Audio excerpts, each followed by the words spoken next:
And as always, I'll start with my terrible question. When we were reading chapter 6, and we're talking about abandoning old words, or maybe recovering abandoned words for the first time, were there words that when you saw them, they registered with you, or you thought, I think he's pushing that too far, or hey, I want to know more about that? Did you have reactions from the word list in chapter 6?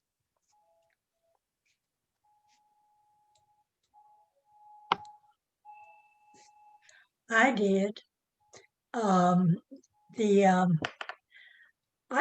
words that are listed here, the old words, they resonated with me quite well, because that's a lot of those words were included in the scriptures when I was growing up. But I have, even before reading this chapter, I'm sorry to see that those words are not there, because in the current translations that we have, well, what I'm trying to say is that I thought, okay, let me start reading the scriptures and have this book with me. And that way, when I come across one of these words, I can refresh my memory as to what they mean. But that didn't work, because the words are different. I would not always know in other words, I just use the word clarify, but if they use something else in place of clarify, I thought, well, so I don't know what it refers back to necessarily. And I only use the scriptures that are quoted here. I understand what they're saying, but it's not really that easy to see now. That's my experience. Yeah, so what I hear you saying particularly is like with a word like behold, like if you're reading the Message, or even if you're reading the NIV, that may not always be rendered as behold. So you may not even know that this particular word's being used because the translators have done something different already, and that can make it really hard to magnify what's happening from translation to translation. Yeah, thank you. Yeah, when it came to behold, I used to think, or I always thought it meant like, look at this. Mm-hmm. I don't know if that is true or not, but when sometimes it's better to say, holy cow. So, and I feel like I've missed out on a lot of engagement and emotion. Yeah. Thanks for saying that. I had a Hebrew professor in my undergrad who'd gone to Johns Hopkins, so he could read like 7 Semitic languages. He could read hieroglyphs and Ugaritic and all that. And he got to the word behold, hine, and he said, well, it's really just like the particle of an enunciation or something like that. And there were some creative kids in the class who were like, could we translate it as boom shakalaka? And the answer was like, absolutely. So like, again, we hear behold, but really it's like an onomatopoeia, or like, honestly, if you were watching Hamilton, there'd be a lot of ways you would translate that may not be savory in the church. If you don't mind me, have you seen Hamilton? In Hamilton, it might be translated as damn. I mean, that might be the way it would get translated, right? It's got to be something that's like high exclamation and like, yeah, I mean, holy cow is like the tame version, right? I mean, it could be holy profanity. I mean, really, like it's like huge surprise and pay attention, right? We don't read that in church. And behold, the angel appeared to Mary. It's got to be something more like woot, or yeah. Wow. You can let your imagination really run wild, but like exuberant surprise is what you're going for. I could have used behold this morning when I came rushing back into the house after telling Richard, behold, there are 6 white pelicans swimming in the lagoon this morning, just at sunrise. Come look, come look.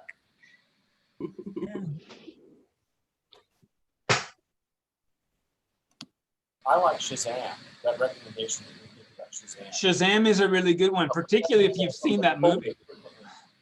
You know, if you've seen that movie or read the comic too, and I'm not that into comics, but I have seen the movie because I have teenage kid. You know, when he says the word Shazam, like he gets superpowers, like his whole identity changes from like this little adolescent to this like sort of beefy guy that shoots laser beams out of his eyes. And in some ways, like that's the key to the word Shazam, right? Like it's this total 180 happens all of a sudden.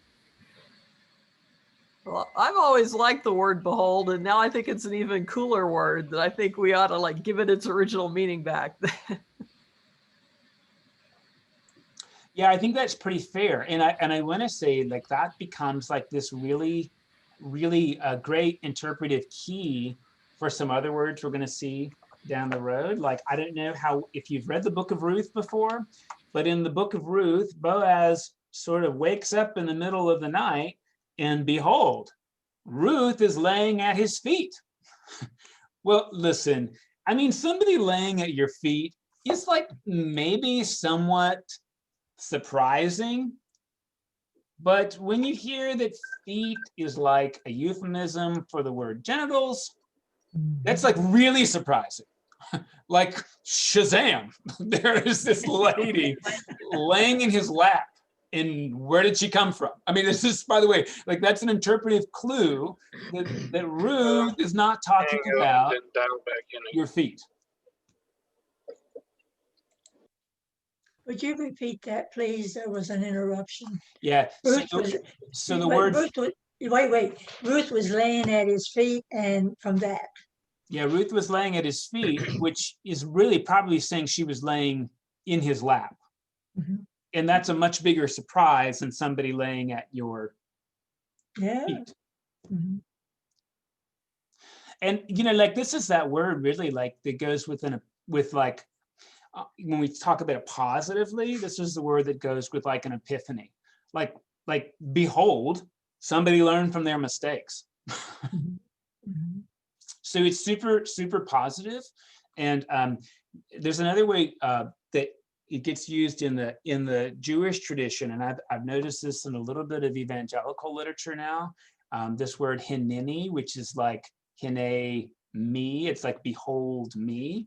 In a little bit of rabbinic literature is to claim that every person has a guardian angel that goes in front of them that says, make way for Kathy Delgado, child of God.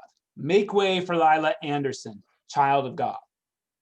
Right? So clearing the way for God's regal royal presence in every single person. And that announcer never goes away and uses the word behold. And then part of the response that we get invited to do is to say, hineni, like behold me. Here I am, fully present and behold.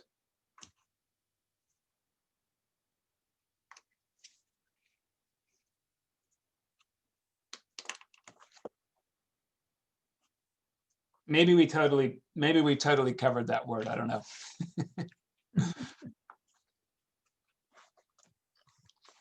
Lila, please. So, Mike, it's what Meg said. It's like, I don't know. These learning about these words gives the Bible kind of more texture to me, and it talks about over spiritualizing, and I just find it really comforting to learn that these words were very much a part of the lives of the people that were hearing them. And I don't really know how to read the Bible anymore. It's like Meg was saying, you want to have the words and then next to you, and then I don't know. Yeah, and I think what's really interesting, and keep in mind, like I didn't pursue a dissertation in Hebrew or Greek, but when a new translation comes out, almost invariably in my experience, people will pick it up and they'll turn to a verse that they've memorized, and they'll evaluate that whole translation on whether or not they did the verse right. So if you translate Psalm 23 and you don't include, yea, that I walk through the valley of the shadow of death, it's a bad translation.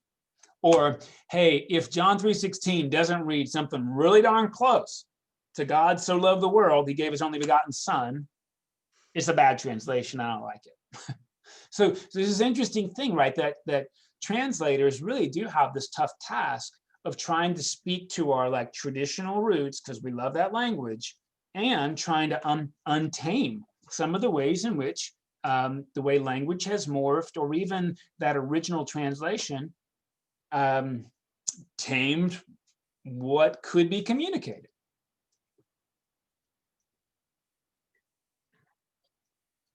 So it's this really interesting thing. Sometimes, like, you want people to be well educated and well versed, but sometimes they have a hermeneutic of suspicion if you start messing with the way they've memorized verses or tradition. And I'll just contrast with you a little bit. If I were to go and do this kind of study in the church that raised me, it would have been over after the first session, because I'm introducing ambiguity. There's a hermeneutic of suspicion against educated clergy. Like, the kind of remarks that get made is, you can take a really good preacher and send them to seminary and it'll ruin them. All that book learning will ruin them. Which is, by the way, why I know like the Episcopal Church is really good, because people tend to approach with a hermeneutic of curiosity. Like, what did you learn in seminary? Because probably something we haven't learned yet. And maybe part of what's interesting with Episcopalians in the Bible, honestly, is that Episcopalians tend to have a really strong rooting in the Book of Common Prayer and not necessarily the Bible. So maybe we're a lot more willing to like renegotiate scripture together. To me, having been rooted in this like biblical education, a book like this is all the more really important, because it says like, how can I really unlock what I've been given? And my spiritual director, I think, really phrases this really well, is that sometimes we're really afraid that some kind of learning or some kind of new experience is going to break us apart, when really the goal of this kind of learning is to break us open. So this contrast between broken open and broken apart.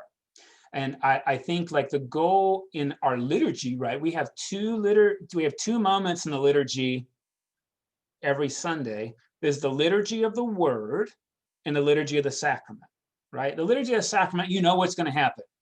The bread's going to get broken open.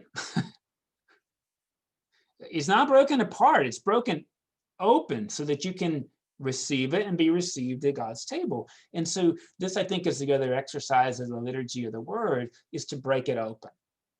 And part of like what I think many of us need when we approach scripture, and I don't want to be your diagnostician, but sometimes I think we read with like a veil over our face, to use a Bible image like Paul and Moses used, right? We read the scripture veiled. And when people say like, hey, why don't you lift the veil? Sometimes we have this response, like, if I do that, then I'll just treat it like anything else. I'm not special anymore. Instead of, hey, how could we really break this open so that we ourselves could be broken open? Nobody wants to be broken apart.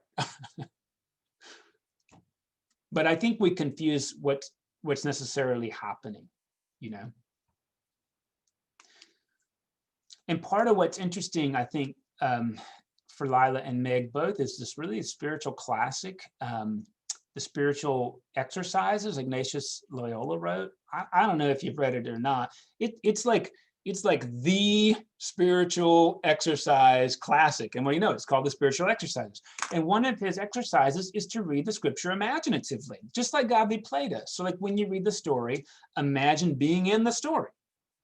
Like, taste the salt in the air or the dryness. And this is where going to the Holy Land becomes a really great experience, because you can literally imagine what the place might have looked like and where you might have stood, and who are you in the story, and in what ways is Jesus talking to you, or which member of the crowd are you? How are you interacting with Jesus? And of course, none of it's like biblical. It's rooted in a scene, and then you get to imagine it out. And, oh, you're taking liberties with the text. Well, maybe the text is the anchor for your imagination so that you can go to the next level. And this is where a book like this is helpful, is to say, listen, these words are not as finite and fixed as you think. In fact, they evoke a lot of possibilities. And that's a freeing read. Some people, I think, get bothered by that because, well, which one's right? Is if there's one right and everything else is wrong. And then I think, again, like part of what we have to do is come up with like interpretive criteria. So how do I know a reading's right or not? Well, it's historically accurate is helpful, but keep in mind, we continue to discover things that edit that. For me, the biggest things to think through theologically are, like who gets life out of a read and who has to pay for it. So, if we interpret something like God hates those people, I just don't think that's the right read.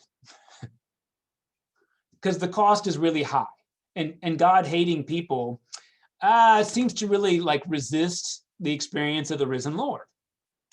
Or what do we do with those parts of the Old Testament or those figurative reads like Jacob have I loved and Esau have I hated? Well, it's helpful to remember that in Genesis, God doesn't hate Esau.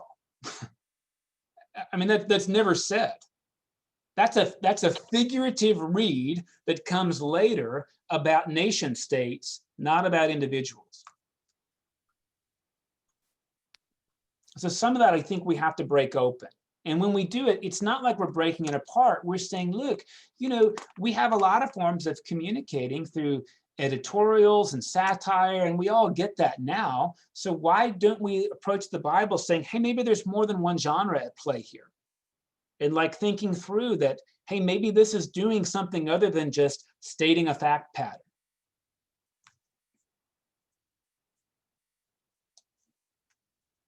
You got to consider that even reading genealogies, like we think that's really, really boring. And to be honest, I don't think like that's unique to us. I don't know anybody that really loves genealogies. A lot of times when you look through one, though, there's something happening that you don't recognize. Like the names mean something. Or people will show up that are unexpected. Like Rahab the prostitute shows up in Jesus's genealogy. And Ruth shows up in Jesus's genealogy in Matthew. And in Matthew, there's 12 generations, and there's 12 generations, and there's 12 generations. There was way more than 36. But Matthew's using this numerology so that he can have some kind of numeric symmetry.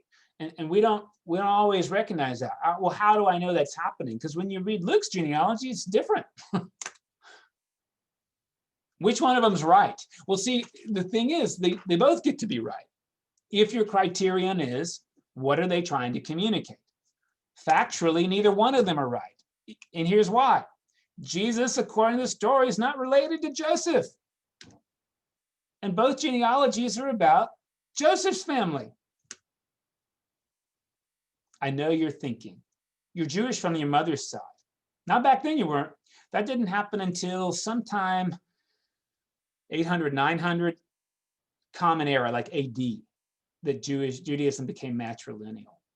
So again, that whole genealogy about Jesus saying he's a descendant of David, well, he's not. The Bible's not trying to make him a biological descendant of David. They're trying to put him in the figurative lineage. Well, that's what I would put to you. Or maybe a good title would be Behold, 70 Hebrew words every Christian should know.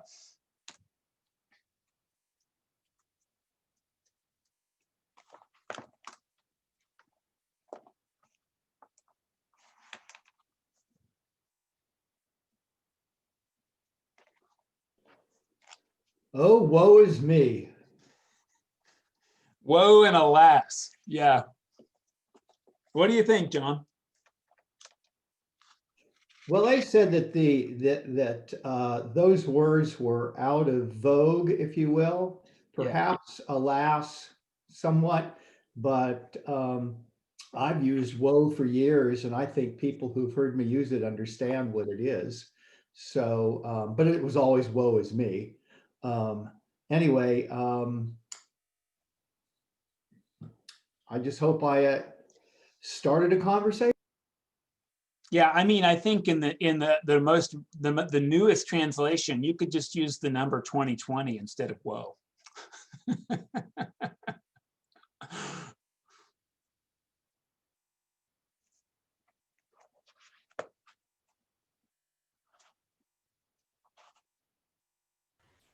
What else?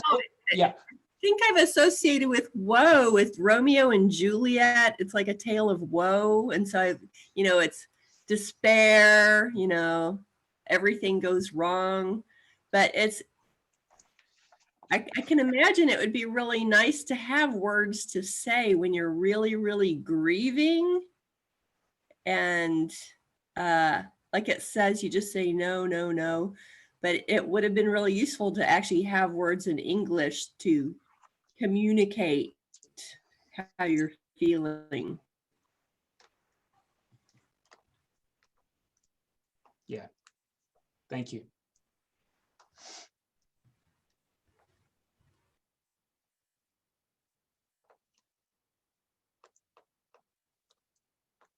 Anybody else on woe or alas? Well, I'll just join John in saying that I was surprised at the assumptions in this chapter about how little we use some words. And I began to wonder, do I speak strangely? Because I do use, I don't think I use behold very often, but I do use woe and alas. And indeed, that was also one that was pointed out here in this chapter. And I thought about how many of us cling to the King James Version of the Bible. I think in part because we associate that elevated language. Well, we associate that language with some kind of an elevation, whether a literary elevation or a mystical elevation.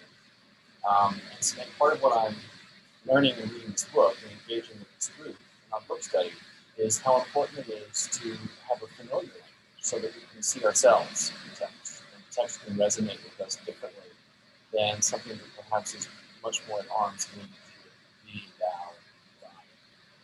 I found that interesting. Thank you. Susan? Maybe I could say, oh, woe is me.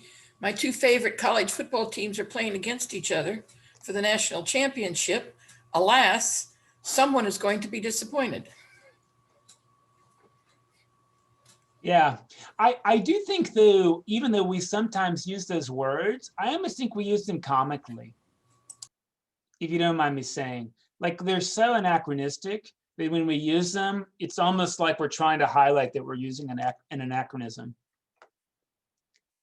Like even woe is me, it's like, I don't even know that means woe is me. I don't think it does.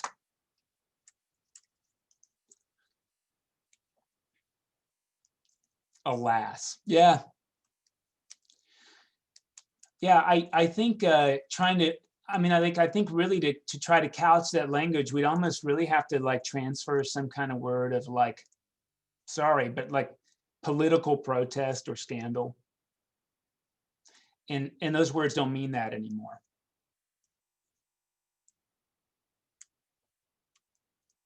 We also don't tear our clothes when awful things happen, right? And we don't even know what that means, but maybe it's helpful to hear like your garment is like a year's worth of production, right? So to tear a garment is to ruin something really valuable.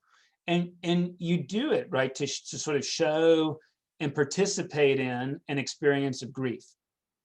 And this still is true today, right? If you're Jewish, when somebody dies, you usually have some fabric in your pocket because you don't want to tear, your nice blazer. So you symbolically tear some fabric, but that's not even doing what the story suggests. The story suggests when somebody dies, the fabric of our society has been ripped. And so our literal fabric gets ripped. And tearing something symbolically like a little piece of paper or a little fabric square is not doing that.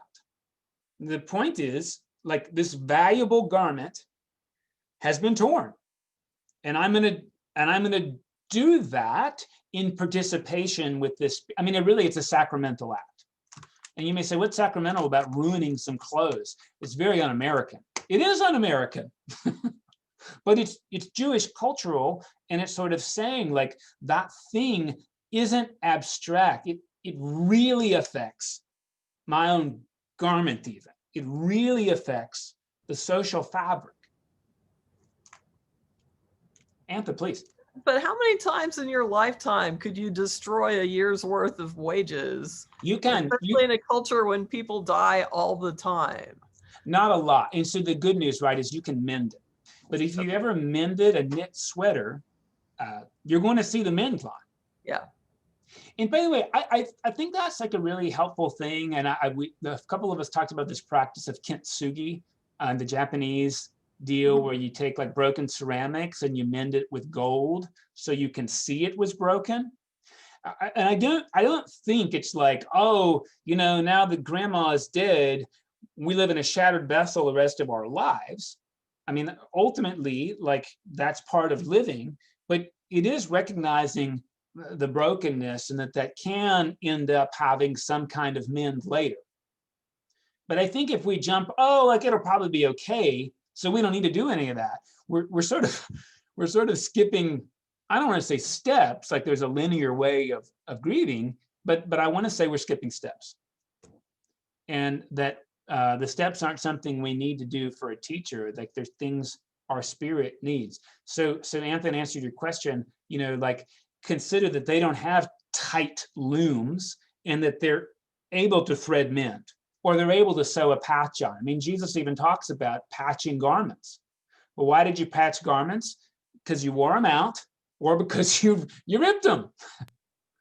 So you need to use the right patch. Mike, John. you really think they tore their garments? Yes, I do. Or I'll tell you what, the Bible trusts that they did. And again, if you're Jewish, you still do tear a garment. This is the case. It's not the one you wear, but you do still tear fabric.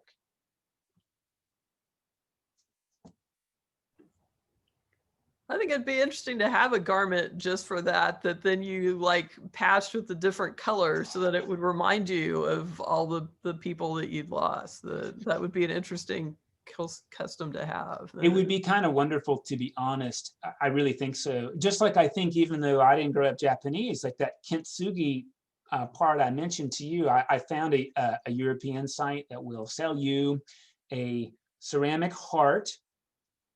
It's 3D and gold glue. And you're supposed to break it with a hammer. And on the pieces of the heart, you get to write like where your heart has been broken. And then you get to put it back together with the goal of, hey, that's where the light gets in and out. That's not where you're broken apart. Those are the places where you've broken open. And that's like a really sweet, to me, idea. Now, look, if your spouse is 50 years, died yesterday, you're probably not ready for the kintsugi heart. I mean, we just need to be honest, right? Because you do need time. Right? And you do need to go through some process, and all of us do that slightly different. But Antha, I think you raised something really, really interesting. Do we have like mourning clothes? And it could be, honestly, it could be a quilt. Like, it could say like, hey, I'm gonna take a patch for each person, and that's going to be my coveted blanket that I sleep with. And you could say, well, that's different from the tradition. Well, sure, but it's honoring the tradition. I mean, I love it. What would be even better, right? Is to take a really expensive garment like a chasuble and intentionally tear it and patch it. I'm not kidding, by the way. Like, and I'll tell you, to me, like this imagery of fabric and stuff. My last diocese on Maundy Thursday, they put on Spa Day for the homeless, where like there'd be meals and you could get a massage, and I was cutting people's hair because nobody else would do it. I'm not licensed, but they let me do it. And the bishops would be out there washing these homeless guys' feet and giving them new shoes. By the way, you didn't have to have your feet washed to get new shoes. And I just remember the Bishop of San Diego wearing these latex gloves, and it made my spirit hurt. You know, it's like, use your dang bare hands. Like, that's the point. And don't dry their feet off with some dog towel. Dry their feet off with your vestments. Well, I know it'll ruin them or it'll consecrate them. I mean, it's just all how we think about it. Maybe people would be mad if the bishop used his fancy vestments to dry some homeless lady's feet off with, but you know, like subverting the symbol seems kind of important actually sometimes, or reminding us what all of that's for, you know.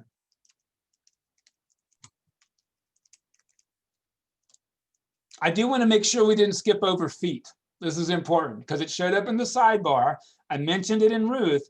And by the way, when you read that the seraphim have 3 pairs of wings, one with which they cover their face, one with which they fly, and one which they cover their feet, he is not talking about their feet. Like the Hebrew folk had no problem imagining that these like metaphysical beings had genitals, and no problem with that. And they're not thinking about that cute angel. The seraphim are like snakes that are flying and they're on fire, and they have genitals. You say like, oh, what a gross image. But of course, it's like an image of power. I mean, really, like it's a dragon is what it is. You know, like it's a metaphysical, like super being. And seeing a person flying around is like, oh, okay, like that's personable, but it's not powerful like a dragon that's on fire all the time. Well, now, moving on to the word atonement. Atone. It's been decades since I've heard that word atone, and it comes from the atonement. And an atonement can be divided into other words. It can be AT is at, ONE, one, at one meant. Okay, and from that comes atone, which we know means to repent or be sorrowful for what we may or may not have done, things of that sort. And I really missed that word. I didn't realize I did until I came across it in the book, because to me it represents something that is really heartfelt. Yeah, thanks for transitioning us. And I do want to suggest you're already offering us like a different way of that word than many of us have been raised as normative. This is like the phrase that Anselm of Canterbury, who was an attorney in the 10th century, wrote: penal substitutionary atonement. Now, actually, Anselm talked about substitutionary atonement and not penal. That got added later. But you've heard this sort of idea that the wages of sin are death, and because God is just, God has to punish sin with an eternity in hell, and Jesus took your place. So it's sort of like a book I read in the 5th grade called The Whipping Boy. Like Jesus is the whipping boy because God has to give out exacting, infinite punishment in order to have justice. And like, honestly, like the evangelical tradition, if you're a Presbyterian, you've swallowed this even more than evangelicals have.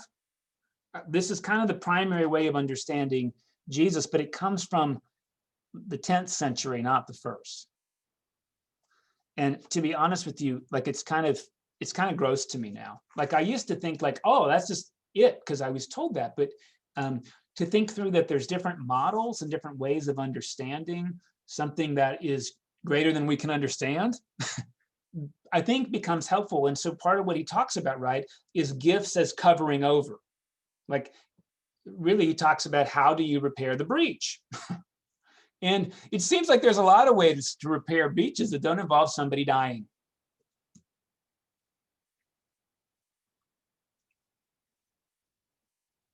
And to me, that's really helpful. And a lot of times I think, depending on what church you grew up in, you may be heard that the most important sin offering happens on Yom Kippur, and it's when the high priest kills this bull and sprinkles blood everywhere. Does that resonate with anybody, that image? Once a year? Well, I'm glad to see people are shaking their head no, because the most important reconciler is not with an animal that gets killed. It's with the animal that gets driven out of the camp. That's called in Hebrew the Azazel. We call it the scapegoat.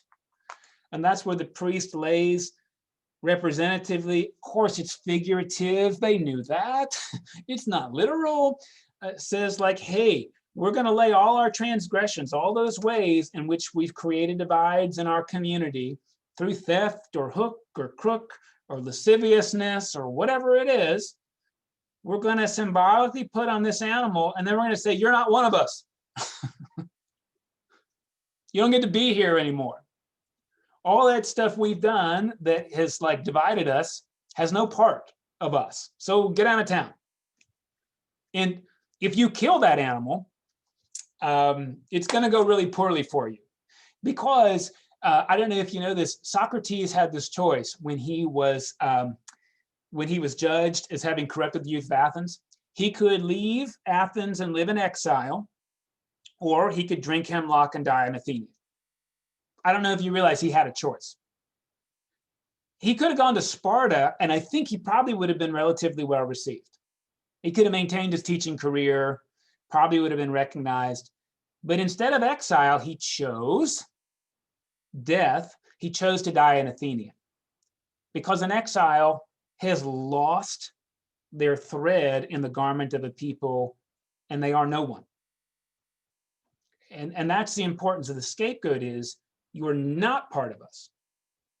If you kill the scapegoat, you're recognizing that they're part of you. So death is preferable to exile for Socrates. And that's why the scapegoat can't get killed. We don't tend to think of it that way. We tend to think the scapegoat is the thing you kill, and it's not. You can go back and read this in Leviticus if you'd like. And there's several different models of atonement or at-one-ment, however you'd like to say the word, that and usually, depending on your Christian tradition, you might have got that one.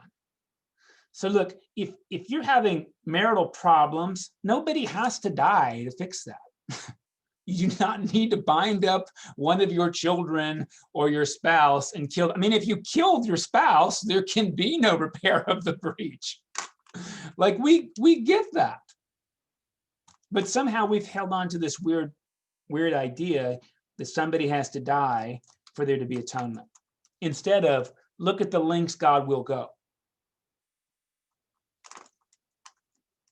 Maybe that's not helpful.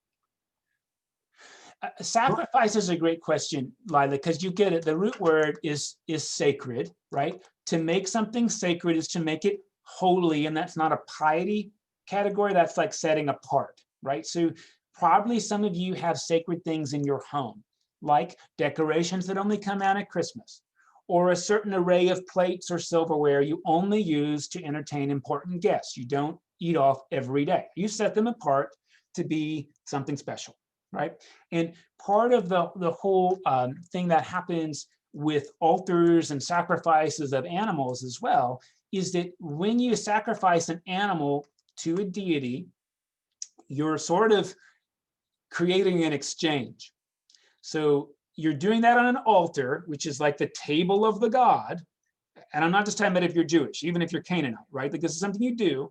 And in return, the god feeds you from her or his table. Very few sacrifices get totally burned up.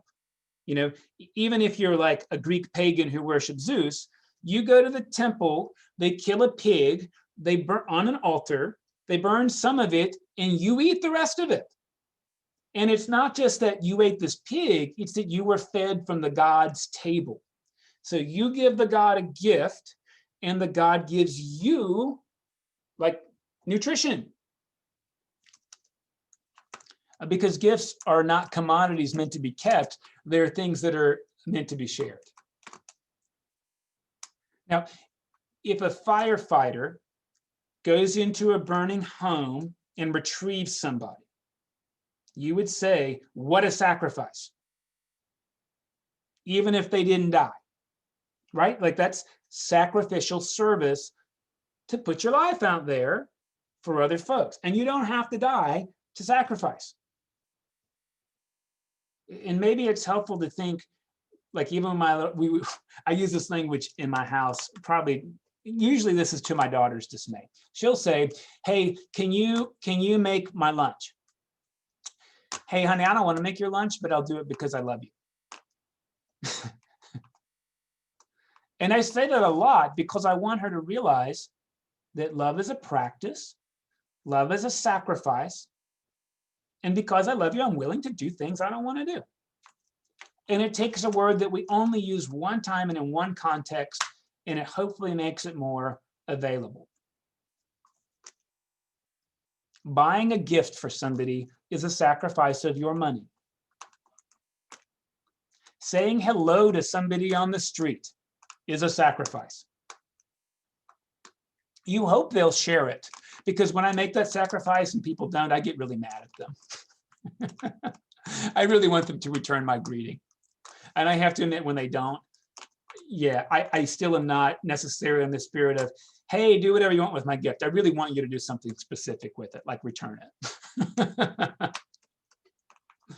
Lila, I don't know if I totally answered the question. Is it helpful? I'm kind of lost about this, Mike. So I think maybe sometimes I get a little bit too literal, which I think for me, these words really help that tendency of mine, kind of open my mind a little bit. But I'm really concerned about this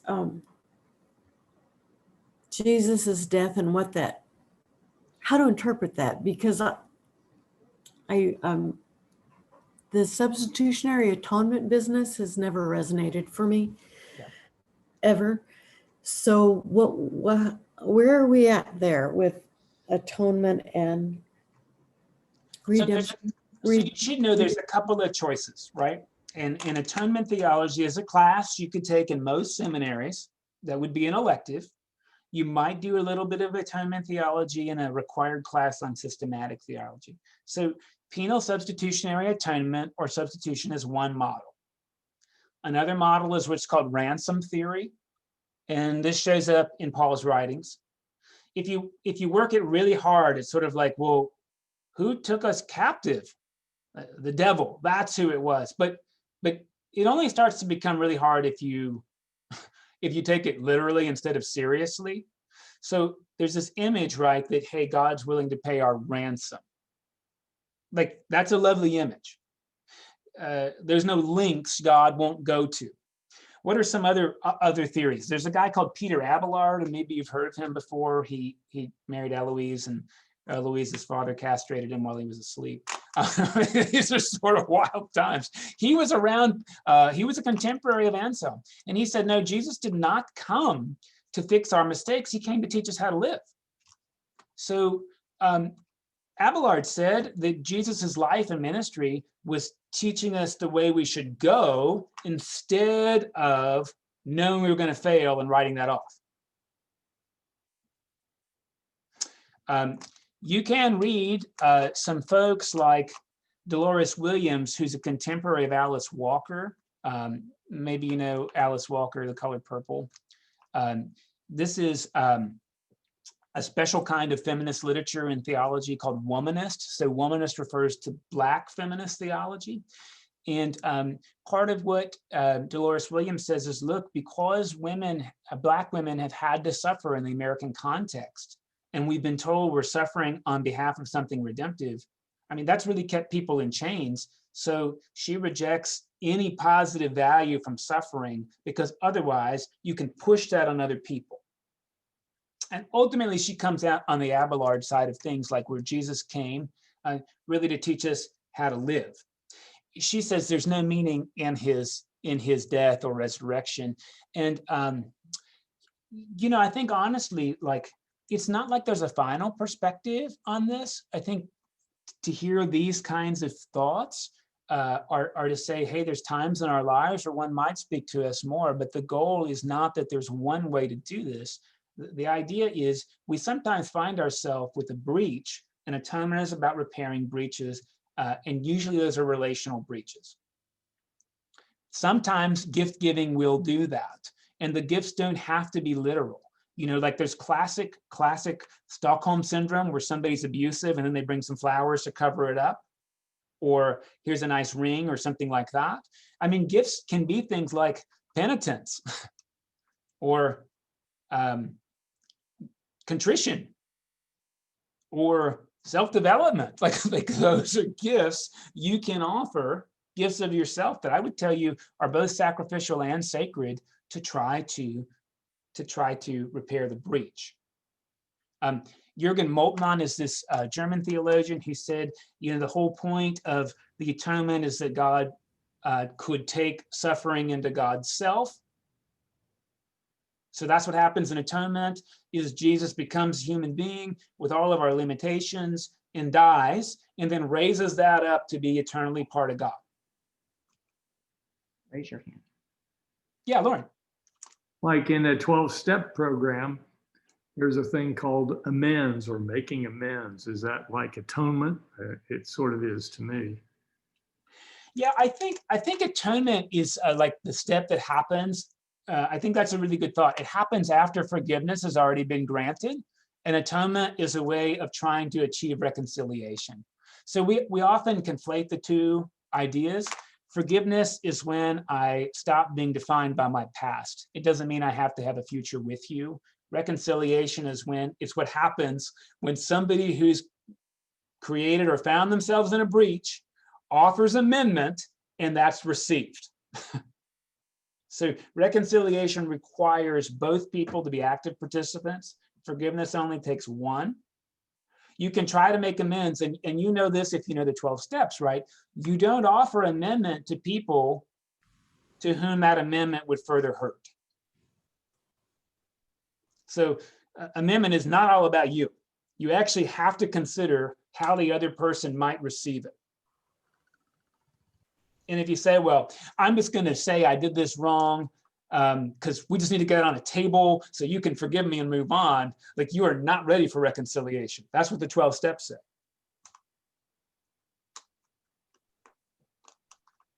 And I think that's helpful. So like to think through that there's different models of atonement, even in ruptured relationships through alcohol, I think is really helpful to say theologically, it's not like there's just one thing going on here.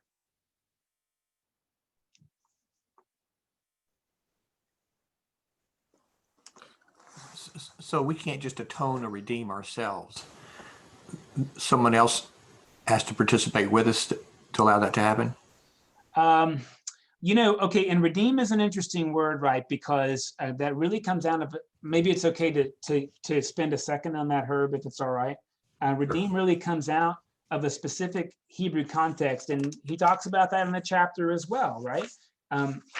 Again, Ruth is a story about redemption. She has, her mother-in-law, Naomi, has no male sons. The ancestral name is going to disappear from the earth. There'll be no property, and that's not how it's supposed to work. Ancestry is supposed to continue on property unabated, and what she needs is a redeemer. The redeemer is really literal. The redeemer is somebody who produces a male heir when there is none, so that the ancestral line can continue. We know that's Boaz, if you've read the story, and this is really, really helpful. Boaz produces a child with Ruth, that's a son, but it's not reckoned as Boaz's son. It's reckoned as Naomi's son. This is really weird. Ruth's son is supposed to be her husband. I know that's really weird. But if you read the book of Ruth, when Ruth has the baby, she lays it on Naomi's knees, and Naomi nurses the baby. No, she doesn't. She's way too old to do that. It's all symbolic that, hey, look, you've got another son so that your husband's line can continue unabated, and that's redemption. Really, it's like you're going to have a future is redemption. In the middle of impossible odds, you are, and Boaz, by the way, sacrifices all of his property to do this. So Boaz's second child will be his, but the second child only gets like 30 or 10% of the inheritance. So Boaz is giving away all his stuff to not his son. I know you're shaking your head on that because it's weird because we don't think like that anymore. But I do think what you get to hear, right, is that part of the code of redemption is it's really offering somebody a future when they have none. So what's redemption look like now? It looks like, well, I think it looks like giving people who are incarcerated the opportunity to employment. That's really risky. Well, sure it is. But if you don't do it, what choice do they have but to return back to crime? You individually don't have to do that. We communally have to figure out how do you rehabilitate prisoners.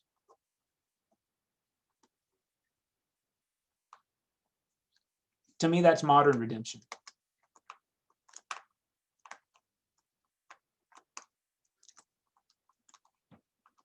And it's really different, I think, from telling a lady who's abused in her marriage, like physically, to go back to her husband and win him over for the Lord, because that's really just gross. And you'd be alarmed at how many people continue to say things like that are just truly terrible to think about.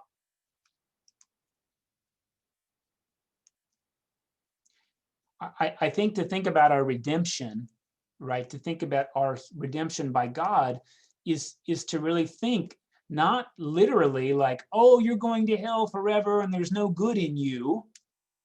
That presumes a theology that's not in the Bible. But again, these are images about how far God is willing to go for you. I think if we could hold on to that, it'd be really nice. I think when we start to really tighten down and say, well, how far is God willing to go? How many steps will God take before God gives up? I think we've missed the point. We missed the point. Mike, so atonement is kind of a two-way thing. It requires two people to have atonement. Yeah. Whereas redemption is taking somebody from a place and raising them back up to where everybody else, if you will, who doesn't need to be redeemed exists. Does that make sense? I think it's getting a little bit closer. And I think, again, these are not like tight images. I think they show up from a tight concept biblically, but they really are inviting a kind of a wide breaking open. So like what I think is really interesting is this verse that gets thrown out a lot in evangelical circles. God works for the good. In all things, God works for the good of those who love God and are called according to God's purpose. Maybe you memorized that as a kid. I actually think it's a really lovely verse. If you push on it really hard, everything that happens to you is God's plan. So you just need to accept it. On the other hand, if you hear it as God is capable of turning all things to your good, then you can have a conversation with Johnny Ward, like I had yesterday, where Johnny said, you know, I got reincarcerated for nothing all of a sudden. And I'm realizing there's been some really good gifts to me and other people, even though it's terrible. So God didn't cause that to happen. But even in the middle of these things, there's opportunity for awe and wonder and community and connection. And I think redemption looks a little bit like that. I agree. I can't accept that God would do something horrible. Horrible things happen because we're part of earth. We're part of the world. What God does is take those things and make them better. And we have to seek that. We have to find that. We have to look for that. What is good about someone, you know, having a terrible accident? You know, that's still a terrible accident. But what have I learned from that? Or what has someone else learned from that? Or maybe doctors find a new cure because of that. Who knows? But seeking that, I think, is part of our job. What- Yeah, and that's part of what I really enjoyed about the book Deep Survivor, which some of us read this summer, right? Is that what survivors do is they have moments of awe and wonder, even in like terrible situations. And redemption seems about acknowledging the space for that and trying to make it for other people. So redemption is not necessarily making amendment for something you did. It could mean that, but I think redemption is really about giving people a future who don't have a future. Part of redeeming our own lives that we get to do is we get to say, you know, what happened to me in the second grade was terrible, and I'm absolutely grateful for who I am. And when we're grateful for who we've become, scars and all, we start to redeem our past. That doesn't mean those injuries were okay. It means we're grateful for who we are. And there's a fine line between those, you know?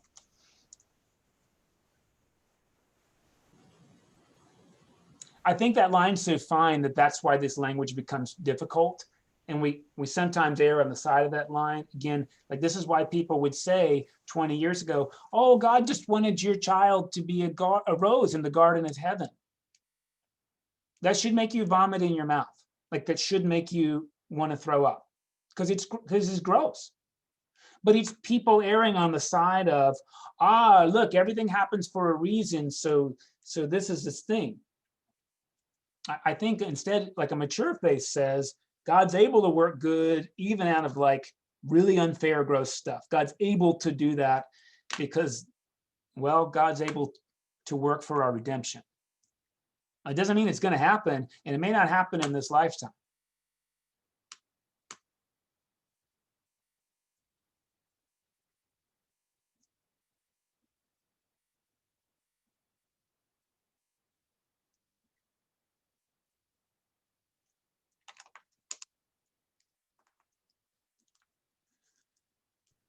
Yeah, Kathy. And you know, when we have those things, sometimes the redemption is really hard to find. As I said earlier, I think that is part of our job, is to look for it. When we don't look for it, I think unhappiness happens. You know, we can be eternally sad over something instead of you know, working just to find the redemption in it. Yeah, I think, and you've probably heard me say this before, I really appreciate Anne Lamott's definition of forgiveness. She says forgiveness is giving up all hope of having had a different past. And you may say, that sounds a whole lot like acceptance. I'm pretty sure that's what forgiveness is. And then I think redemption is going forward from there. Redemption is not just acceptance. It's, you know, it's going somewhere life-giving in your story with somebody else on behalf of somebody else. You know, I'm really drawn because we've talked to Johnny, and because he's calling me because he has nobody else to call, to thinking about, again, like the relationship we have with ex-cons is a really helpful way to think about redemption. And, you know, again, particularly because he's reincarcerated for no reason. I mean, quite honestly, like it's just a really arbitrary penal system. And it's crazy to think about. And that can continue to be the story unless there's redemption and amends made. And yeah, it's a two-way street, right? Like if you offer somebody a job and they rob you, then there's not going to be redemption.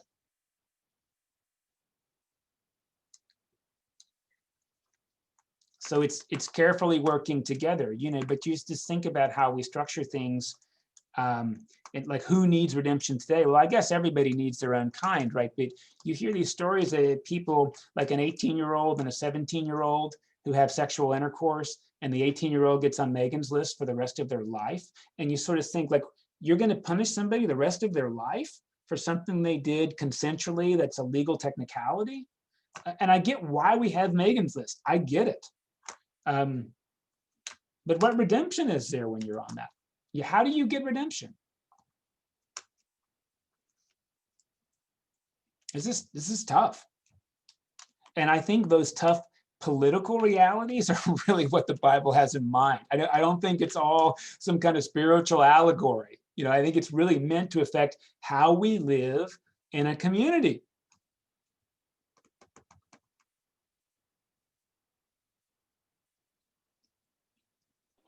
So you have to do something to require redemption. Yeah, And so my thought is that what redemption does is it takes something broken and makes it whole, to the extent that that's possible. Kind of like your description of the heart that you put back together with gold. Now, I don't know that once somebody is redeemed and they're put back together that there aren't scars, but still that seems to make sense to me. Yeah. Whereas atonement is two people, neither may be broken, but something's broken between them, and they find a way to put that back together. Yeah, and I think what's great about the idea is like you don't try to hide the breach or the flaw, like in that whole gold pottery, that becomes very prominent. But it's the prominence is not the brokenness, it's the healing. And in modern woodworking, this was different 70 years ago. The glue is stronger than the wood. So if you use a modern glue, it's really unlikely it's going to break in that place again. It'll break right next to the glue, because the glue is stronger than the wood. And I think that's a really great image of what redemption and amends look like. When you do it, the glue is stronger than the wood. So it's not a brittle thing.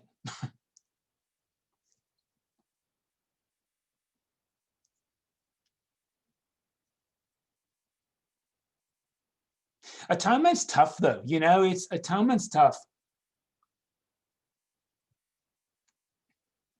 Part of our liturgy in the Episcopal Church comes from, frankly, the Catholic use of altar and sacrifice at the Eucharist. And maybe you know this, that some of our Roman Catholic brothers and sisters believe that every time you have the Mass, you're crucifying Jesus again so that he can be a substitute for the sins you've committed since the last go around. The reason we had that in the Episcopal Church is because we took the Scottish rite in order to have a bishop. If you look at the Anglican rite, both with Thomas Cranmer today, it's less of a description of the altar than the Lord's table and being nourished at the Lord's table. So honestly, there's a movement not to just jettison one for the other, but to realize that to set a table for somebody is a gift of love and it's a sacrifice. But it doesn't mean you die. In this, we often sort of blend, hey, the only good gifts are the extreme ones. That's crazy. And you've probably heard me mention this, that the biggest symbol in Elizabethan England is the pelican and her piety. This mother pelican that pricks her chest and feeds her chicks her own blood if there's no food. They don't do that, by the way, and they never did that. But people thought they did. What I love about that image, though, is that the mother doesn't kill herself. If she did, they'd all die. She uses her life force to nourish her young. So I like that image a bit, sharing our life force with other people. Sometimes that literally is your blood. I give blood once a quarter because I can. And that's become really important to me, is that I have human biological products I can share. And by the way, that's a way of redeeming people. People who have no future because they don't have blood, sharing human products gives them a real future. That's redemption.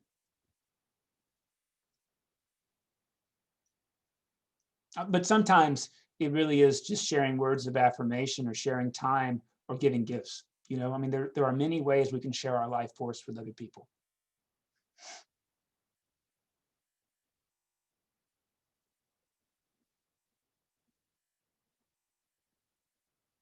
And I think what's helpful is redemption or atonement may not even cover a breach between you and I. It might cover a breach between you and somebody else. So you and I don't have to have a bridge for me to help make some atonement in your life. That's where we can conspire with each other towards atonement. I got really preachy. Sorry. Did we get any further on this idea?